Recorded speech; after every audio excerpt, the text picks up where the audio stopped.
I understand it's a pretrial motion, and it is going to be made by the defense. Is that correct?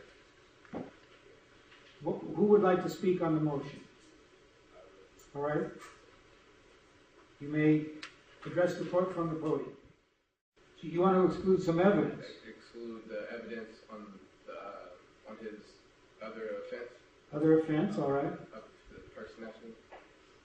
And we wanted to exclude it because it would be prejudicial to the jury, and they would be biased toward. They'll make their conviction based on the other conviction. All right. Do you want to tell me a little bit about that conviction and why you think it would be prejudicial in this case? Because he previously snatched a purse from another woman, and they would base that based on this one because it's kind of similar to the case that we're doing now. So we would think that they would base their decision based on, since he's done it before, then he would he would do it again. So, was that a felony or a misdemeanor? It was a misdemeanor. Right. How long ago was it? About 2 months ago. 2 months ago. Yeah. He already served his time for it. Tell me about the circumstances in that case and why you think they either were or were not similar to the circumstances here. It is sort of similar because it is a robbery of a purse, but it's different because it was a shooting involved in the case that we're presenting today, but in that one it was just a purse snatching. Therefore it was a misdemeanor, but this one is for a felony, so we would say that it's not similar. Do you know whether your client is going to take the stand and testify yet? He will testify. And, all right.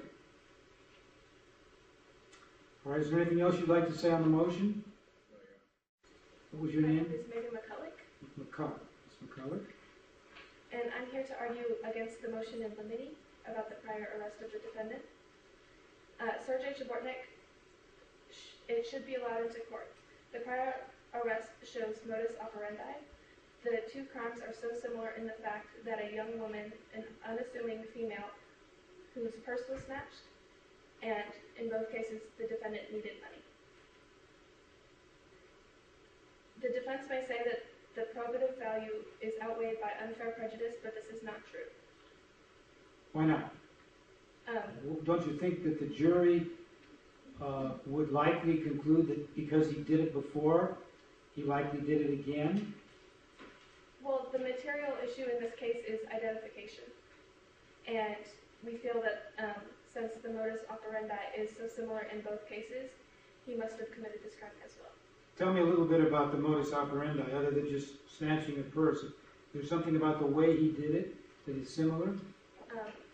Not the way he did it, but the person that he attacked and that it was a purse that was snatched. All right. What is there similar about the person he attacked? They were both female and they were both walking home from work. In the same area? They were relatively close to each other. How close?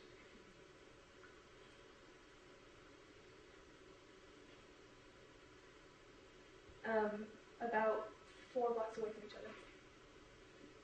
Was it the same time of day or a different time of day? One was in the morning and one was at night. And that's all there is about the modus operandi that you think is similar? Yes. Thank you. Thank you. The prosecution really doesn't demonstrate a lot of similarity between the two crimes any more than there is between any two purse snatchings. Nevertheless, in this case, the court feels that it can cure the prejudice by carefully instructing the jury that they may consider this evidence only for the limited purpose of showing modus operandi and the identity of the defendant.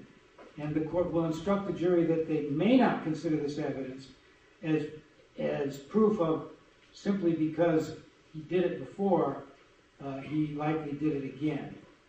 So for that reason, although it's a close call, the court will deny the motion to suppress. Right. Counsel, are you ready to proceed with your opening statements? Huh?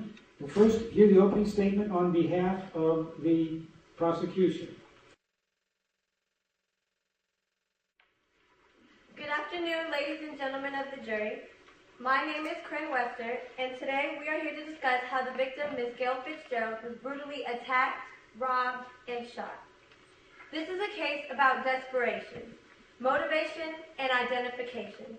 The defendant, Sergei Chabortnik, was desperate for money. He is a man with a steady girlfriend, a sick mother, and an addiction to firearms.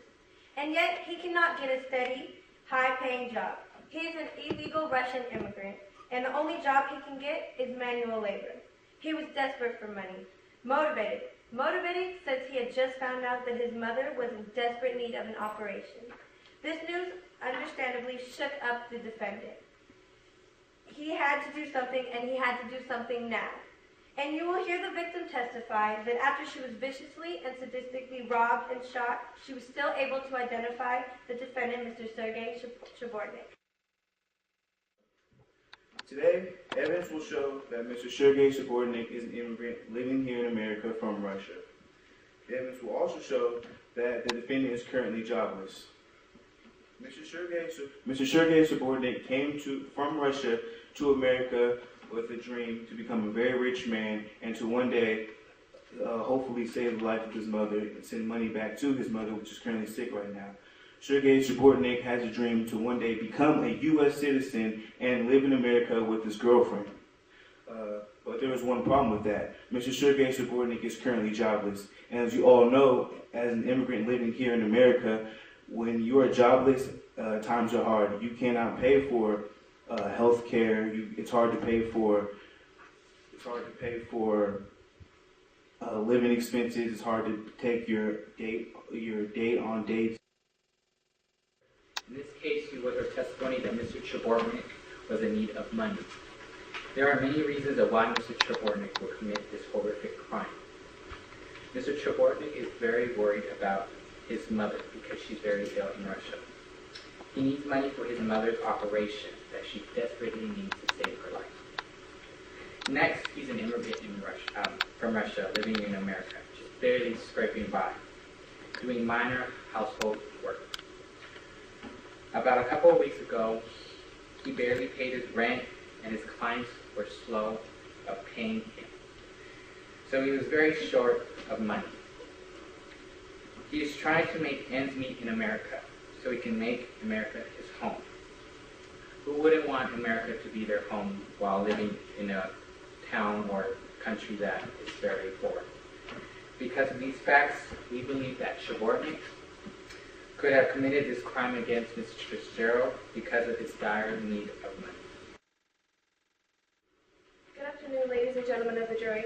My name is Megan McCullough. As my co-counsel stated, this is a case of desperation, motivation, and identification. You will hear through sworn testimony that the defendant is desperate. Sergei Chabortnik, the defendant, is a poor, lonely, uneducated immigrant from Russia. He has no money. He has a steady girlfriend, but he could barely pay for dinner during a date on the night in question. He has no family here for support. His mother is in dire need of an operation in Russia, an expensive, life-saving operation. The defendant's mother depends on him to send money to help her live. People do bad, terrible things when they're desperate. People will do whatever it takes to take care of themselves and those they care about the most. In addition to being desperate for money, the defendant has a fascination with guns. He was desperate enough to want to sell his prized gun collection. He even tried to sell his gun collection to his boss. People do bad things when they're desperate. Good afternoon, ladies and gentlemen of the jury. My name is Brown Ward. In this case, the evidence will show that the defendant had the opportunity to do this crime.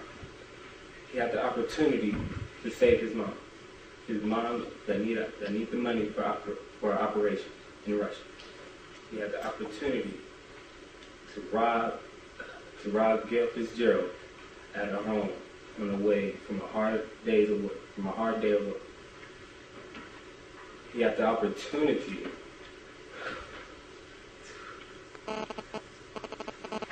to use his gun collection so he could get the money for his mom. So he took that opportunity. He robbed U.S. Fitzgerald and snatched her purse. As my co-counsel stated before, this man is guilty. Miss Fitzgerald positively ID'd him, even though she did not ID him the night of her attack. She was bewildered and fluttered because she was shot. Her purse was stolen from her. This man has motive. He has no real job. He cannot pay for his own groceries days. His mother's ill, so he's so desperate for money that he needs to get money for his mother's operation. He had the opportunity. When he saw Miss Fitzgerald on 5th and Main alone, he took the opportunity to try to take her purse, and that's when he ended up shooting her.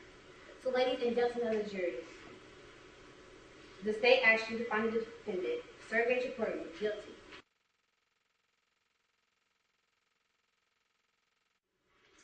Good afternoon, ladies and gentlemen of the jury. My name is Teresa McClure, and along with my co-counsel, we represent the defendant, Sergei Chapornik.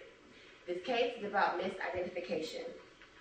The evidence will show on the 3rd of July, 2 days after the attack, she couldn't identify her attacker. She could only identify a marking on his left wrist. Then on July 16th, 13 days later, she identified her attacker. Also, while misidentifying the defendant, she was pressured into identifying her attacker. Our memory is fresh, especially after being shot, attacked, and in pain. When things like that happen to you, you remember them for the rest of your life. The defendant is being charged with robbery, possession of a firearm, and attempted murder. We don't want to send a man to jail who has been misidentified. They went to get something to eat after Chelsea Williams got off work. Then they went to the Varsity Theater to go see a screening of I Am Legend.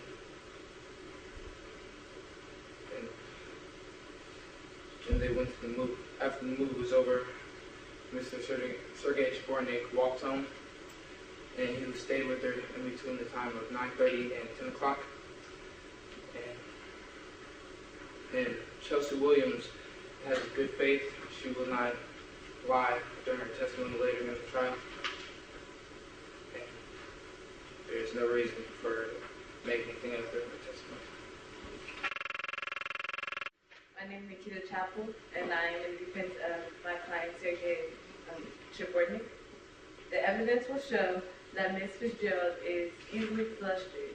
And Ms. Fitzgerald's boss, according to her boss, he states that she is flustered easily, and when she's flustered, she's unable to identify anything clearly. Now, on this night, Ms. Fitzgerald was attacked. She was going through a whirlwind of different moods. I'm sure she was flustered, she was scared, she was hurting from her wound, she was tired. She had been working the week before overtime, and this day she had been working overtime on a case that she was doing for her job. Now, not to mention that this all happened so quickly. Hello, ladies and gentlemen of the jury. My name is Leah.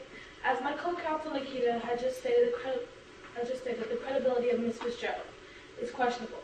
With that, I'm going to talk about a couple things: the actual condition of the street and the actual robbery. In the street where Ms. Fitzgerald was attacked, there are only 2 street lights, which are on completely opposite sides of the street. And in between those 2 street lights are many trees. Now, could you clearly say that Ms. Fitzgerald actually saw Mr. Chapornik to be her attacker? Also, how can Ms. Fitzgerald clearly identify Mr. Chapornik as her attacker if the actual encounter was less than 15 seconds? She couldn't. Ms. Fitzgerald was attacked from the back and could not clearly identify her attacker. Finally, ladies and gentlemen, the evidence would definitely show that my client, Mr. Sergei Chapornik, is innocent of the crime he has been accused of. On the night of July 1, 2007, Mr. Chapornik was on a date with his girlfriend Chelsea. He was nowhere around 5th Avenue and Main Street. He was nowhere around 5th Avenue and Main Street. He wasn't there. he couldn't have done it, and he didn't do it. The evidence is in base of this identification is in Ms. Fitzgerald's statement. Ms. Fitzgerald testified that her attacker weighs between 240 pounds to 275 pounds and has a height between 6'3" to 6'5" inches. My client, Mr. Sergey Shabornik, weighs 230 pounds and has a height of 6 feet 2 inches. Now, if we take Ms. Fitzgerald's first statement that her attacker weighs 240 pounds and has a height of 6'3" inches and compare it to that of Mr. Shabornik's weight, which is 230 pounds, and his height, which is 6 feet 2 inches. Ladies and gentlemen, that is a big difference of 10 extra pounds in an inch. Now, if we take her second statement that the attacker weighs 275 pounds and has a height of 6'5" inches, comparing it to that of Mr. Shabornik's weight, which is 230 pounds and has a height of 6 feet 2 inches, that is an incredible difference of 45 extra pounds. Mr. Shabornik couldn't have gained all that weight in one night and lose it in another night. There is certainly a case of misidentification.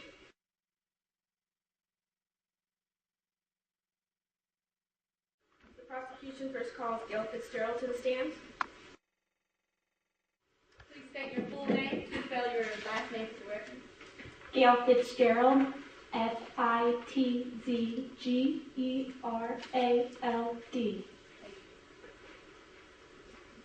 How old are you, Ms. Fitzgerald?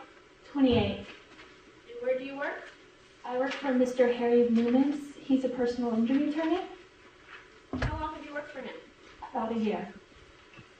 And on an average night, how late do you work? I work late some nights. On the night of July 1st, how did you get home? I took the bus. And where did the bus drop you off? At 5th and Main. What kind of neighborhood is that? It's a residential neighborhood. So there were houses? Yes. Did these houses have any lights around them? Yes. So what happened after you got off the bus? I started walking towards my apartment. Then I heard some footsteps behind me, and that's when I was attacked. What happened during the attack? I felt a sharp pull on my purse, and then a struggle ensued at that point, and then my attacker pushed me to the ground and shot me twice. Where did he exactly shoot you? I was shot once in the stomach and once in the leg. What did your attacker do after this? He grabbed my purse and ran back in the direction he came from. Now, after you were left there bleeding on the side of the street, what did you do? I walked to my apartment. Did you go to the hospital? I eventually went to the hospital. Was 911 contacted? I called the police. Who was the first to question you? Officer Wright. Okay, and how long was your stay at the hospital? I was there for 2 days. Now, when was your first opportunity to ID your attacker? On July 3rd. Were you still in the hospital? No, I had been released. On the 3rd, were you able to make a positive ID? No. Why? I did not see my attacker among the photos that were submitted to me. Now, when you came back on the 16th, what happened? I was shown 5 more photos in which I was able to identify. So you were able to get a positive ID on the attacker, correct? Yes. Thank you. No further questions. Is it true that before the week of July 1st, you were working, you were preparing for a case? Correct. Is it true that during you being prepared for a case, you were staying late nights? Yes. So, is it true that after you got off work at 9:15, you caught a bus outside of the office? Yes. Is it true that you wear glasses? Yes. So, is it true that on the bus you didn't wear your glasses? Yes. Is it true when off the bus it was dark? Yes. Are there any street lights? Yes. How many street lights are there? There's two, one on each corner. Is it true that they were well lit? Yes. No further questions. Thank you. So, Miss Fitzgerald, it was approximately 9:45 on the night that you were robbed, correct? Yes. And it was dark, right? Yes. But even though it was dark, you were still able to get a view of your attacker, right? Yes. And you were able to see him run back in the direction he came from, right? Yes. And that happened when you were shot and you were lying down in pain, right? Yes. Isn't it also true that when you were walking down Fifth Avenue in Lee Street, you heard footsteps behind you? Yes. And when you turned around, you were facing your attacker, right? Yes. So that means when you were walking down Fifth Avenue and your back was turned and you were facing another direction, you were still able to see where your attacker came from, correct? Yes. Interesting. So, one of the things you positively identified your attacker by was the tattoo on his right arm, right? Yes. But previously you stated to Officer Wright that you identified a tattoo on his left wrist, right? Yes. So you are not sure whether it is his left wrist or his right arm, right? No, I'm sure it's his right arm.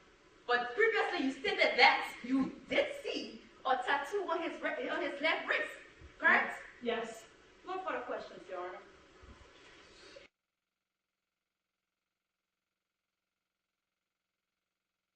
The prosecution now calls Officer James Wright. Would you please tell the court what you do for a living?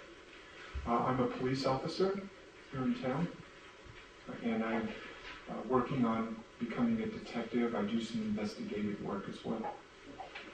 Now, on the night of July 1st, were you on duty that night? Yes, I was on duty that night.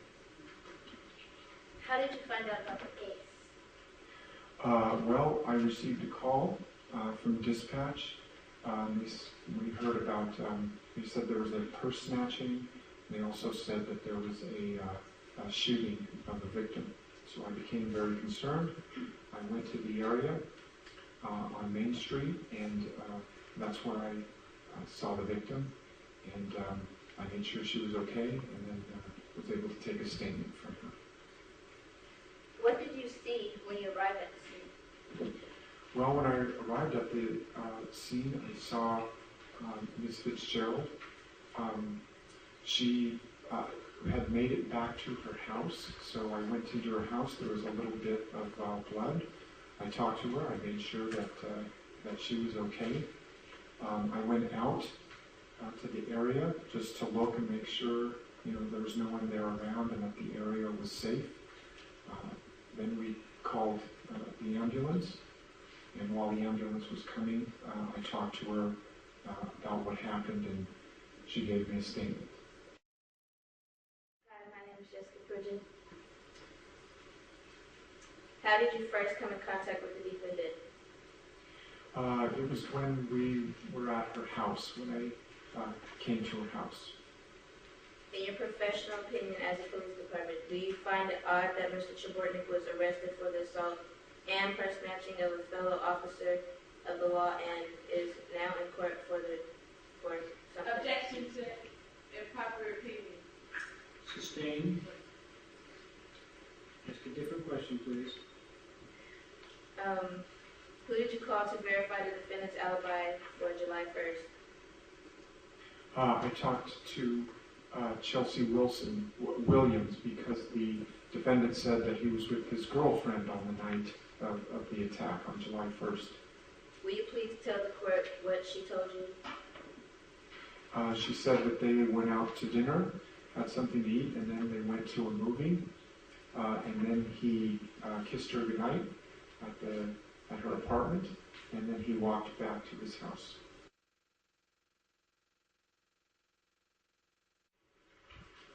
Thank you, Your Honor. Do you remember interviewing Mr. Chabortnik in regards to this case? Yes, I do. Isn't it true that in your interview you told Mr. Chabortnik that he was willing to steal because he is an illegal immigrant? No, I never said that. Now, do you remember taking a statement of Mr. Sergei Chabortnik taken by you? Yes, I remember that. on July 15th, correct? Yes. And you remember signing this statement? Yes. Whenever we take statements, I'll sign it and then have the person sign it as well. Permission to approach the witness? Yes, you may.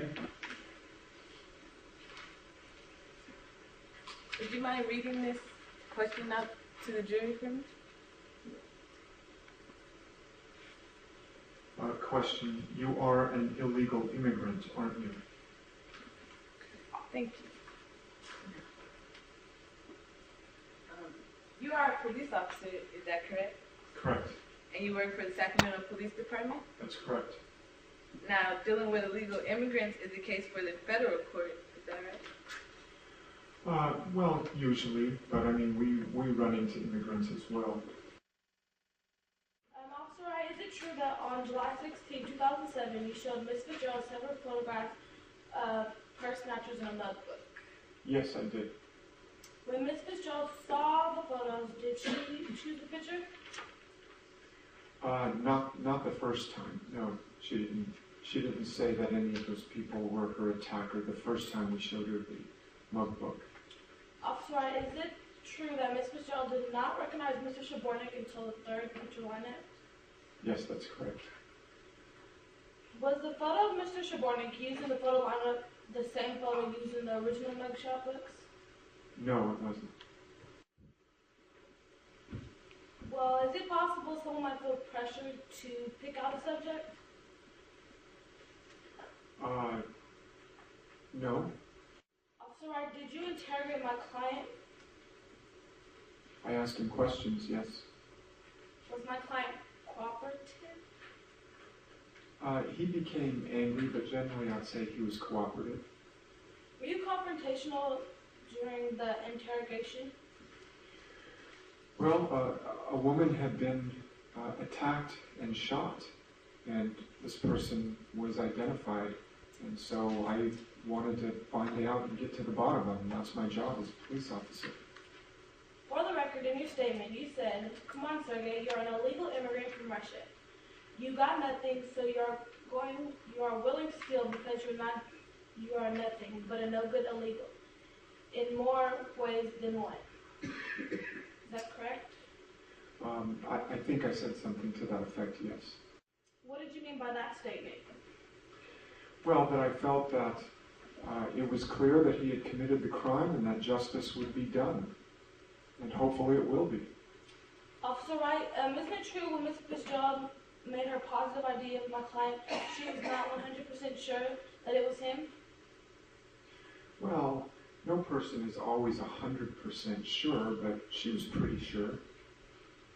For the record, Ms. Fitzgerald said, "Well, I wouldn't put my life on it." Is that correct? Yes, that's correct. No further questions.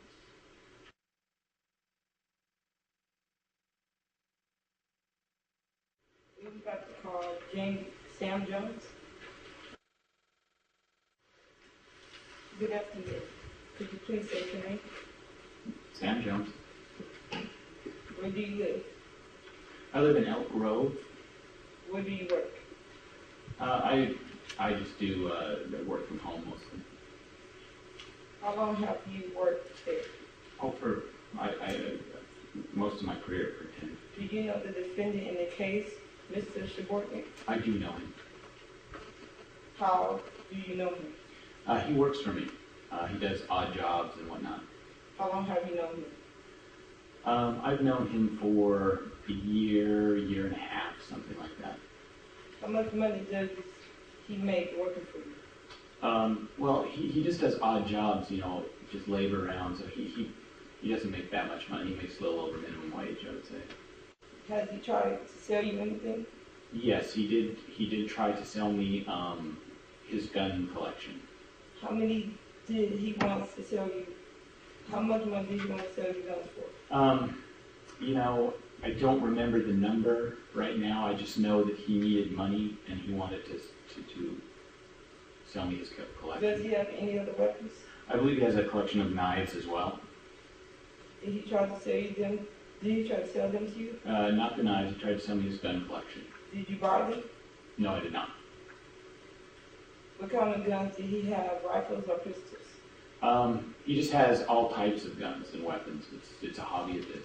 Have you ever seen the defendant get angry at anyone? Yes, the defendant has a bit of a hot head, I guess, a little bit of a temper. Are the people scared of the defendant? Are people scared of him? I don't know, really. I mean, I don't know the people in general. I mean, Objection, opinion. Sustained. How does the defendant get around? he gets around on the bus, actually. He doesn't own a car.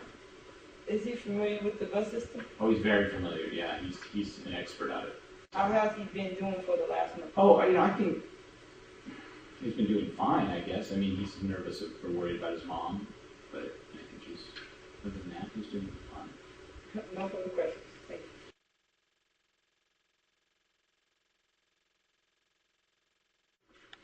you. Mr. Jones, you stated that Mr. Jawornik is a hothead, correct? Correct. He's never gotten angry with you, correct? Not with me, no, I kind of stay away. You're a human being, correct? Am I a human being? Yes, I am. You have feelings, correct? I do have feelings. And you get angry sometimes, right? Sure. And you yell and scream a bit? Objection relative. What's the relevance here, whether he screams when he gets angry? I was asking if you have feelings. I'm going to sustain the objection. Would you call yourself a hothead? No, I would not.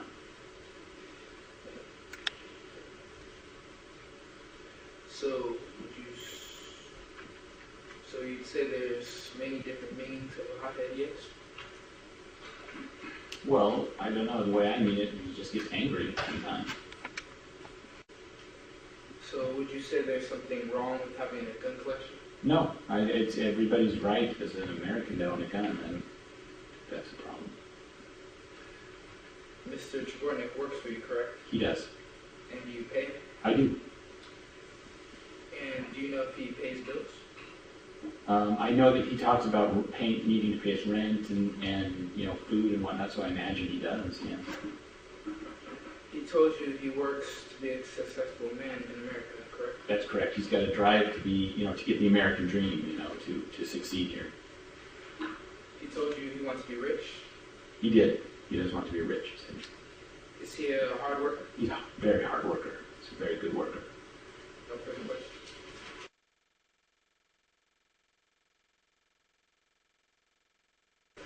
Your Honor, I would now like to call Ms. Fitzgerald to stand.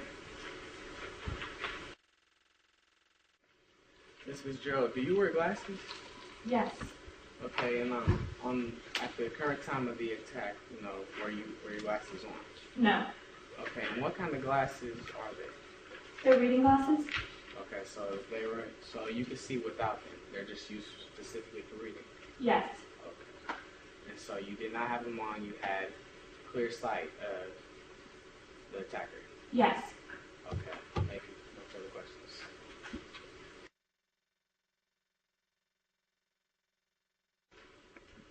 You testified earlier that you wear glasses, correct? Yes. You wear these reading glasses to see up close, correct? When I read? When you read up close? Yes. And during the attack, you weren't wearing these glasses, correct?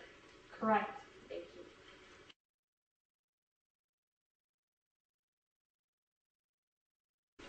The defense would like to call Mr. Sergey Subornik again. Please state your full name and spell your last name for the record. Sergey Shabortnik, Chabortnik. Where were you the night of July 1st, 2007? I was on a date with my girlfriend. Where did you guys go? We went to dinner and a movie. What movie did you see? I Am Legend, Will Smith. What time would you say the movie ended? Approximately 8 o'clock, or between 7 and 8, sometime around there. And how do you know Chelsea Williams? She is my girlfriend. How did you get to her house that night? We walked from the theater. What type of relationship would you say you have with Chelsea? A really good one. How long have you guys known each other? We've been dating for a little over a year now. And what time did you arrive at her house? Arrived at her house, what was it, about 8:30. And how long did you stay in her house for? About an hour. What time did you leave her house? So between 9:30, a little after 9:30 I left. And how many blocks away do you live from? I live, well, the map shows, I live about 12, 13 blocks away. How did you get to your house that night? I walked. How long did it take you to walk home? Anywhere from 30 minutes, 25, 30 minutes or so. And how long did it take you to get home that night? About 30 minutes, I would say. And you moved here from Russia? Yes, I did. Are you receiving your visa anytime soon? I am in the process of trying to get it right now. Do you still have family in Russia? I do. Would you say you contribute to their income? I try to as much as I can. I do struggle quite a bit here by myself, but I try to give back as much as I can to my family. I have no further questions, John. And what are you doing with the money that you get? The money I get, I'm surviving on. I would like to try to get some money to my mother who is very ill. Did Officer Wright pull you in for questioning? Yes, he did. And about what time did the incident occur that you were being accused of? 9:45 p.m. And what was Officer Wright's tone when he was questioning you? It started off fine. It was, he was asking questions. I was giving him answers. At one point, it became evident that he was getting upset. He became confrontational with me. And you own guns? Yes, I do. And why do you own guns? It's a hobby of mine. I like to collect them.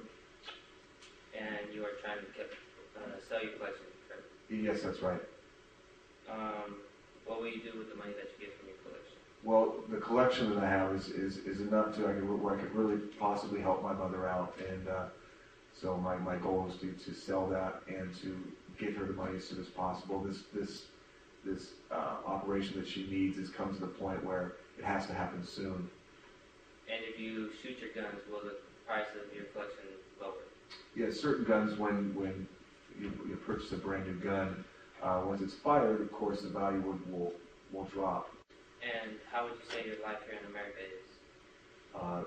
Well, America's great. My life is a struggle right now.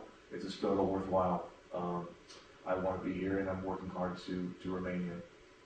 Thank you. Can you state your height and weight for the record?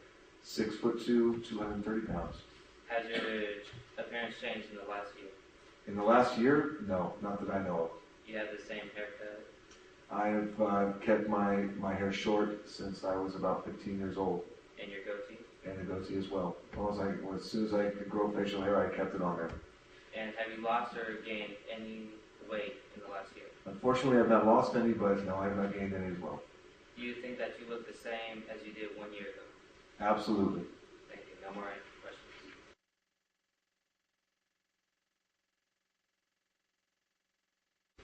Mr. Subordinate, the night of July 1st, you went to the movies with your girlfriend, is that correct? That's correct.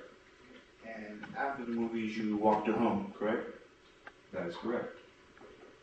You left, and when you took her home, you left the house a little after 9:30, correct? Yes, to walk home. You are a regular bus rider, correct? Yes, I do ride the bus quite often. Okay. You ride the bus everywhere because you do not own a car, correct? I do not own a car. But you didn't ride the bus that night, correct? No, I did not. Mr. Subordinate, you walked home. You stated in the files that you walked home, correct? That is correct. Okay. And when you walked home, you walked down. You stated that you walked down Elman 8th, down 8th Avenue to Maple to 523, which is your apartment, correct? Yes. So, a man that rides the bus every day decides all of a sudden to walk 12 long blocks to his house. Is that correct? That's correct. Okay. And you also stated that today, that instead of riding the bus, you walked down Elm to 8th and walked down 8th to Maple, which is a half a block from your apartment. Is that correct? Yes, that sounds correct. So what you're saying is, if you were to ride the bus down Elm, would you say that it is quicker to get to your house riding the bus down 5th than walking a bus down 8th? Yes, it could be quicker, unless you just missed the bus and you gotta wait around for it. No further questions, Your Honor. When you left Chelsea's house, you walked home. You walked home? That is correct. Isn't it true you walked down 10th and L to 5th Avenue? That sounds like that's what I did. Yeah, I mean, it was a while ago, but I'm sure that's around. If it's in the statement. I'm going to see if that. Okay. And it took you a while to get back home, right? Yeah, I can take anywhere from 25 to 30 minutes. Isn't it true that you didn't get home by 9:45 p.m.? I did not get home by 9:45. I'm pretty sure I got home after 9:45. Isn't it true you usually take the bus to go home if you're in a hurry? Yes, I'm in a hurry. Isn't it true that you do lawn work and household work for a living? That is true. And the people you work for were slow of paying you? Yes, it happens like that sometimes. And it has made you short for a couple of weeks? Yes. Isn't it true that you couldn't even pay for your fast food meal that you and your girlfriend went for? Unfortunately, that is correct. Isn't it true you own a gun collection? I do. Isn't it true that you tried to sell your gun collection to your boss right after the crime? That is true. No further questions?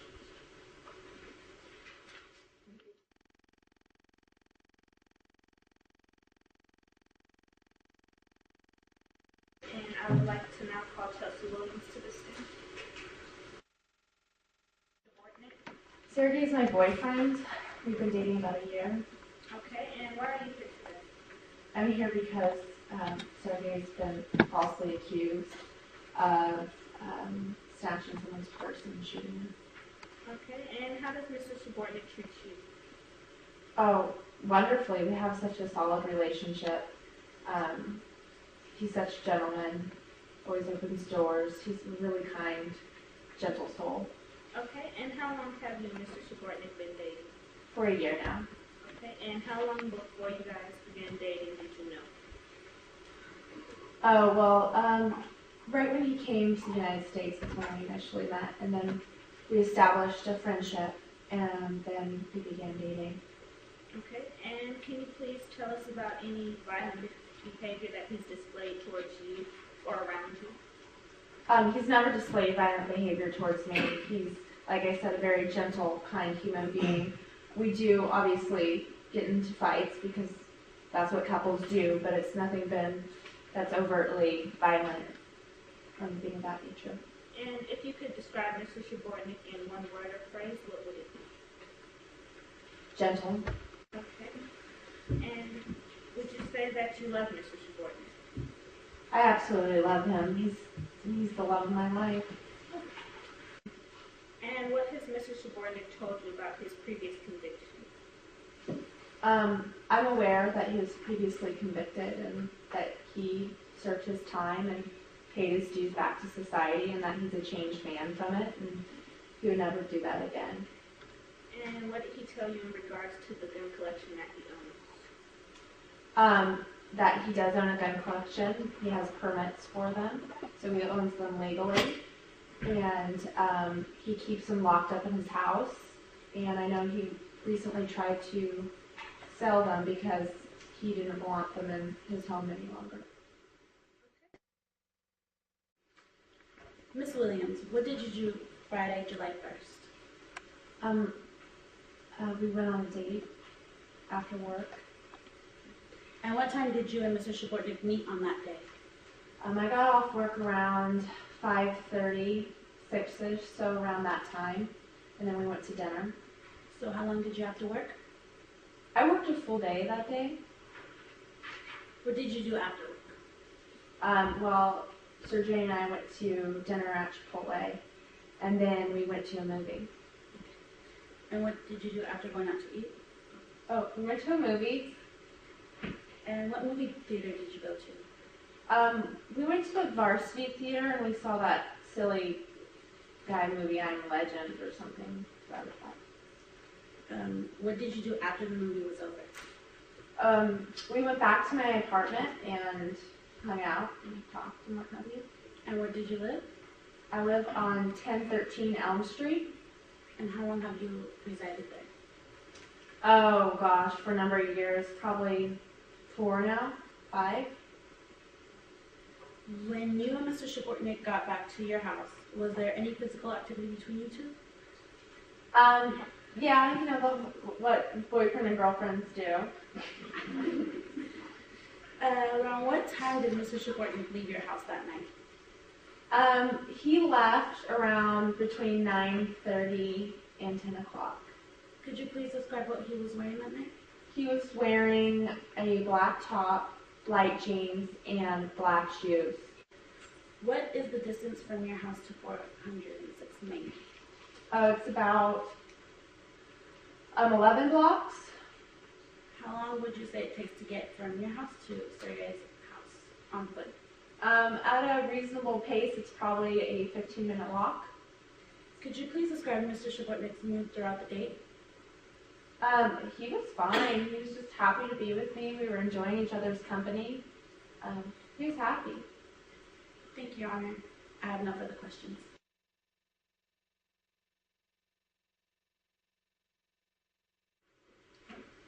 So, Ms. Williams, you're Mr. Shibotnik's girlfriend, correct?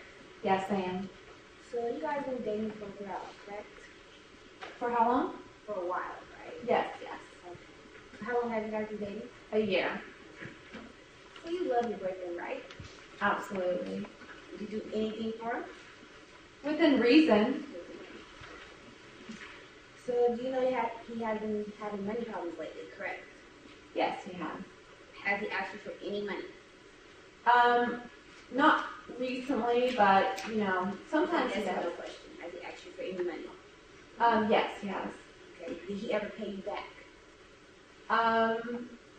You know, I don't... No, it's a yes or no question. Yeah, no, he hasn't paid me back on all occasions. Okay, so you know his mother is ill in Russia, correct, right? Yes, he did. Has he asked you money to send her, has he asked you for money to send to her in Russia? I'm not aware if that's what he used the money for, but he has asked me for money.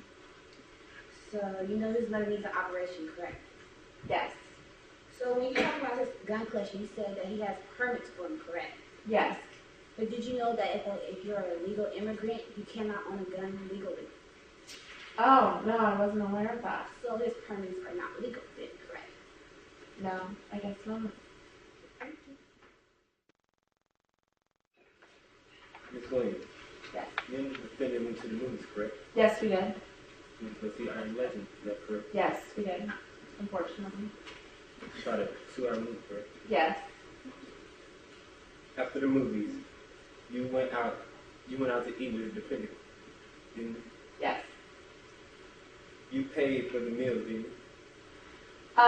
Yes, I paid for the meal Yes that or no night. question? Yes, I did.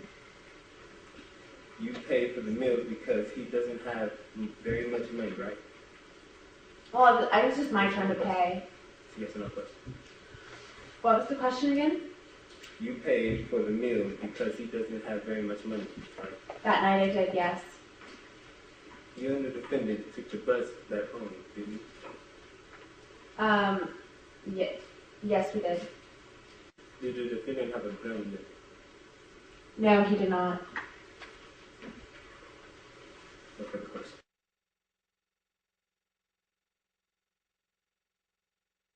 We would like to call Harry Loomis for the case. Do you know the victim, Gal Fitzgerald? Yes, I do. How do you know her? She's one of my employees. How long have you known her? She's been with me about a year now. How would you say her work ethic is? Good. She's a good worker. What kind of work environment would you say your law firm creates?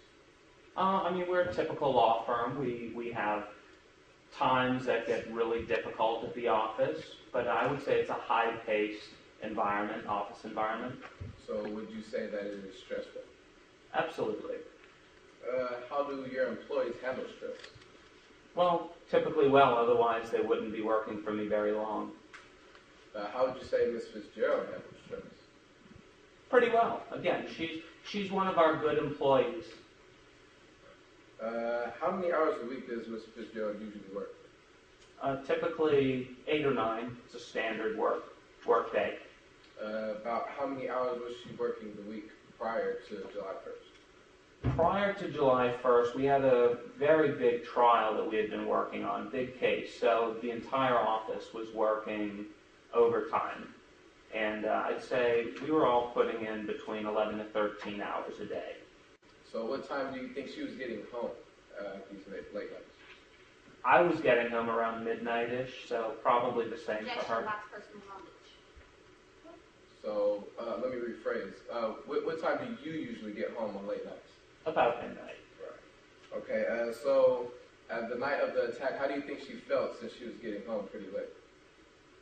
I have no idea how she felt. How would you feel coming home at a late night? I would be very tired. I'd want to get home and go to sleep. No further questions.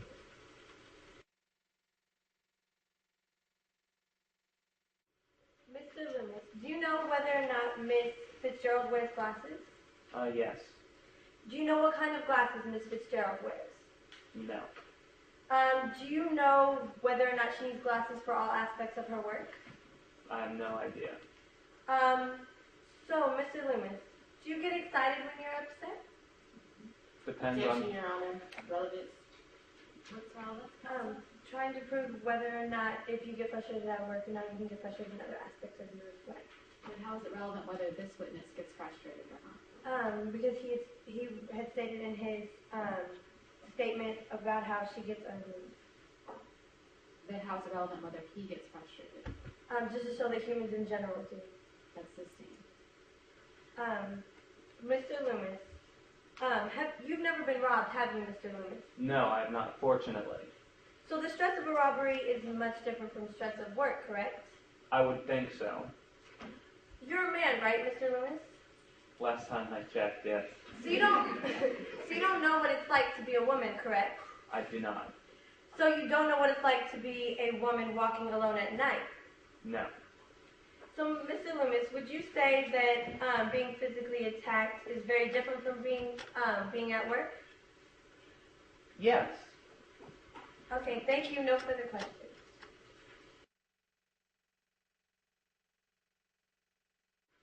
As evidence shows, we are here today due to the vicious and malicious acts of Mr. Sergei Chabornik.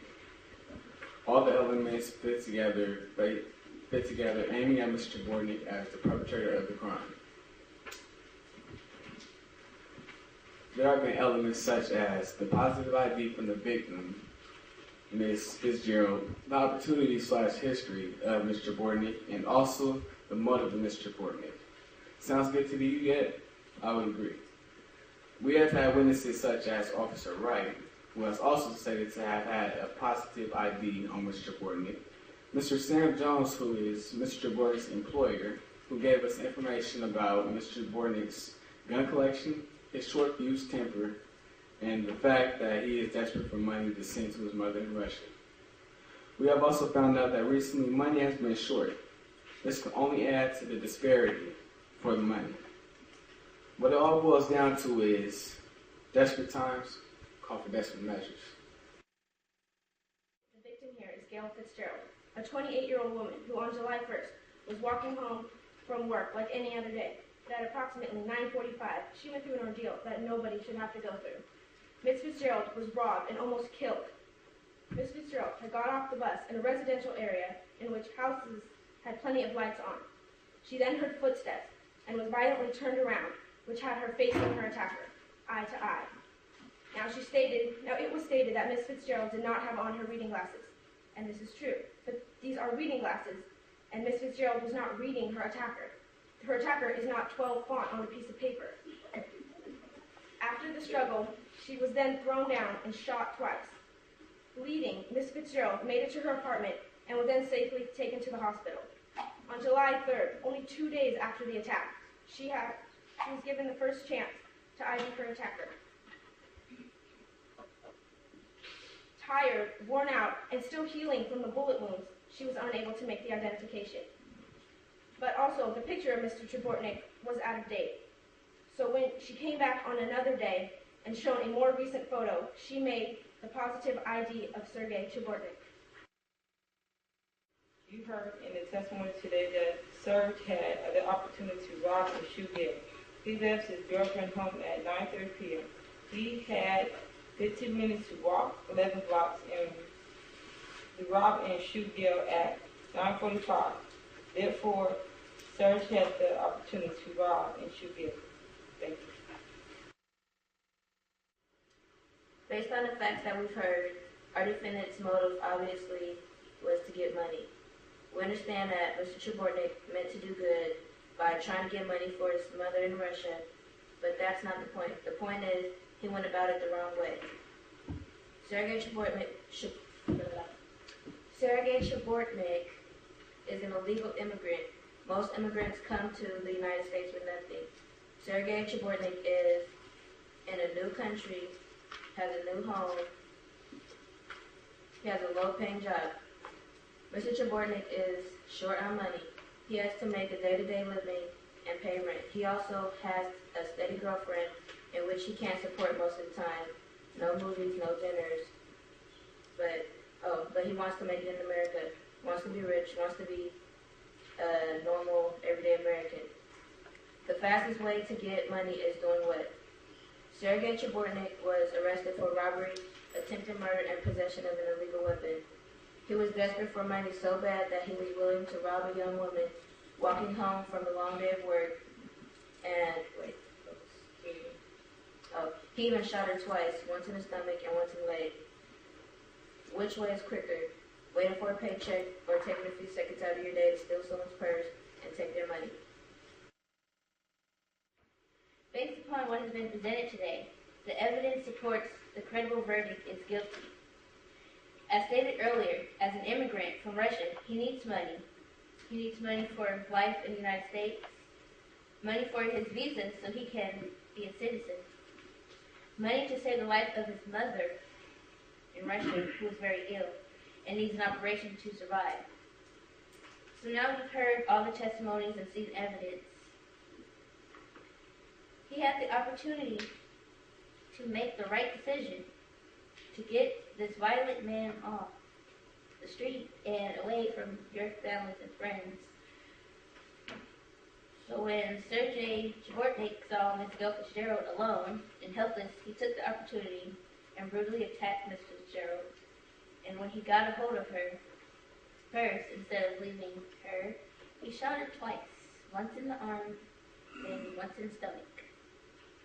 So ladies and gentlemen, the state of California and victim Gail Fitzgerald asks you to find the defendant guilty.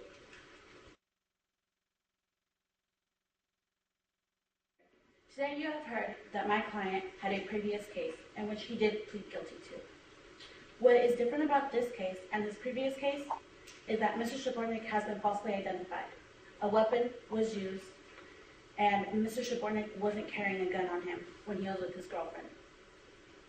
Ms. Chelsea Williams herself also said that he wasn't distracted or angry with Ash when she was with him.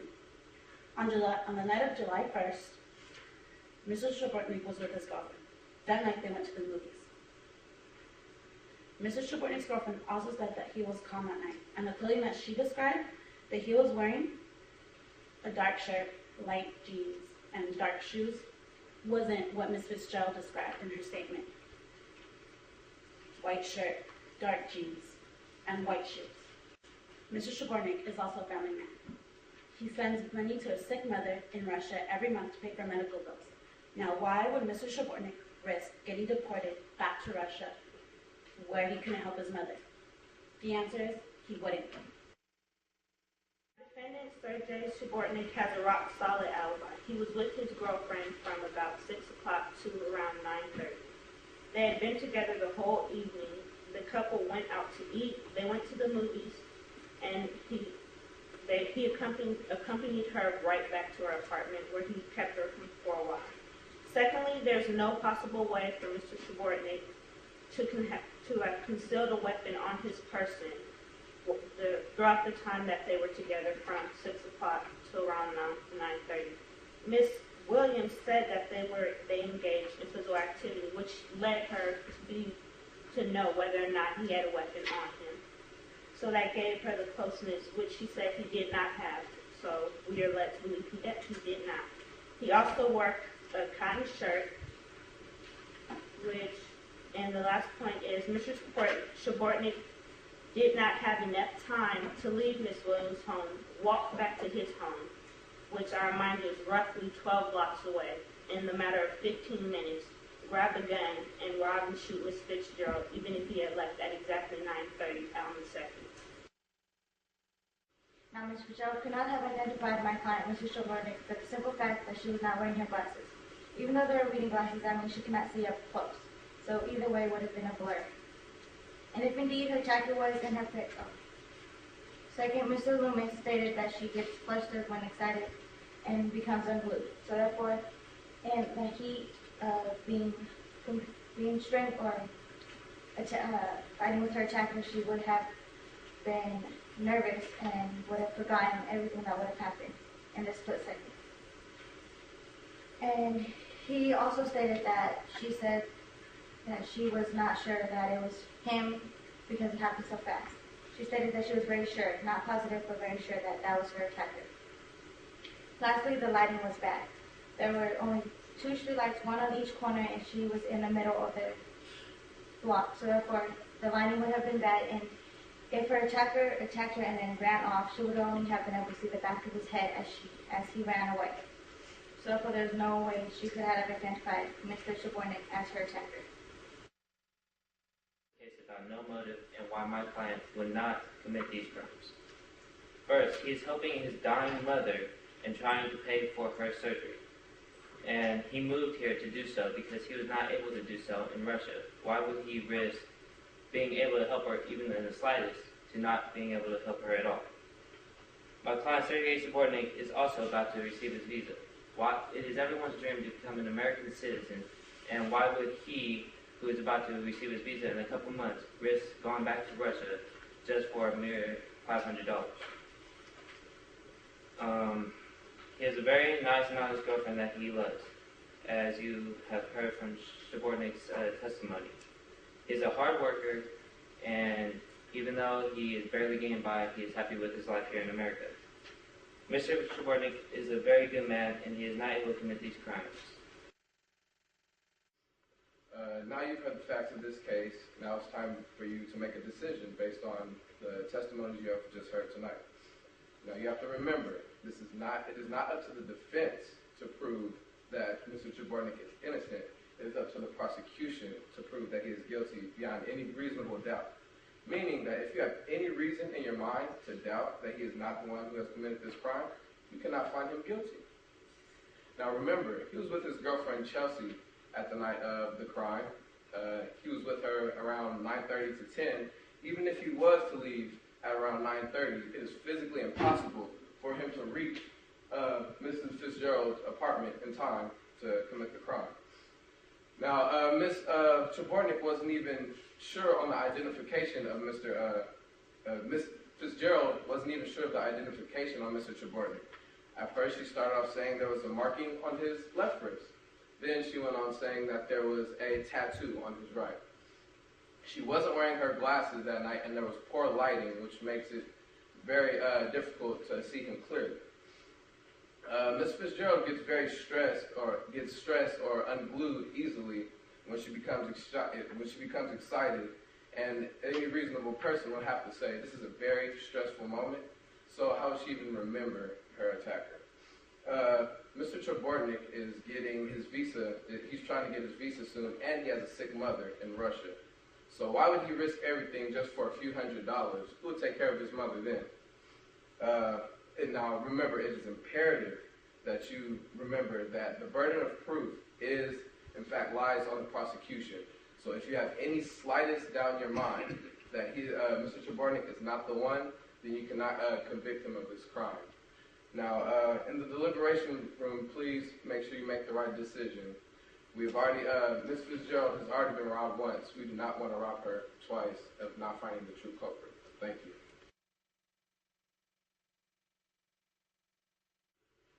This case is all about ID, and that's what matters. Ms. Fitzgerald said that she positively ID'd Mr. Shabortnik as the attacker. Now, the defense claimed that there would be no way that she would be able to identify Mr. Jabornik in the acts of the crime. Well, paint a picture. When you're getting robbed, say somebody comes from the back, and you have your purse on, let's say your left arm. When you are being pulled, when your purse is being pulled, you have time to turn around to try to reach back and pull your purse, which gives you time to be able to identify the attacker, which gives you time to see who's committing the crime, who's attacking you. You have time to sit there and pull and tug, which there was a tug for the purse. You have time to see who is attacking you. And as well as the time where she was being thrown on the ground and shot, you would have time to, of course, see who is shooting you if you're laying on your back looking up at the person. And I would also like to bring up the fact about the marks that were supposedly on different wrists. The defendant has tattoos on both wrists. So that wouldn't, there was tattoos on both wrists, so it wouldn't really mean that there was, a mark or a tattoo, whatever it is, there is something on both wrists. So that would be a way to identify Mr. Jabornik as the attacker. Matter submitted. Members of the jury, now that you've heard all of the evidence and the arguments of the attorneys, it is my duty to instruct you on the law which applies in this case. You must follow the law as I give it to you, whether you agree with it or not. This is a criminal case. That means that the defendant is presumed to be innocent, and it is the burden of the prosecution to prove his guilt beyond a reasonable doubt. A reasonable doubt is what the term implies. It is a doubt based upon reason. It is not every doubt which is imaginative or speculative. The charges in the case are assault and attempted murder and robbery. Assault is the use of force upon the person of another. Murder is the killing of another person with malice aforethought. An attempt is any taking of an affirmative act toward the commission of the crime. So attempted murder is the taking of an affirmative act towards the taking of another life with malice aforethought. You will deliberate upon a verdict. A form of verdict will be given to you. You must be unanimous. After you have reached unanimous verdict on each of these counts, your foreperson will fill in the form in the space provided and advise the clerk that you have reached a verdict. The jury will now retire to the jury room to deliberate on a verdict. It's my understanding that the jury's reached a verdict. We have, Your Honor. And are you the foreperson of the jury? I am, Your Honor. And was the verdict unanimous? Yes, ma'am. Madam Clerk? Your Honor. May you please retrieve the verdict?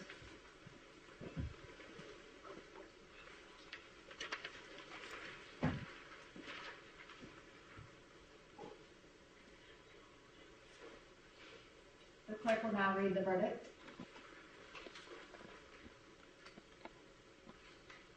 In the matter of the State of California v. Sergei Shabornik, the jury finds the defendant on count 1, assault and attempted murder, not guilty. On count 2, robbery, not guilty.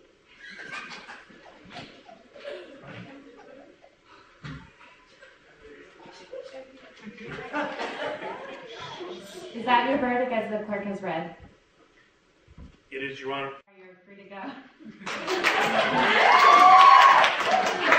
And the jury may be excused. Thank you for your service this morning.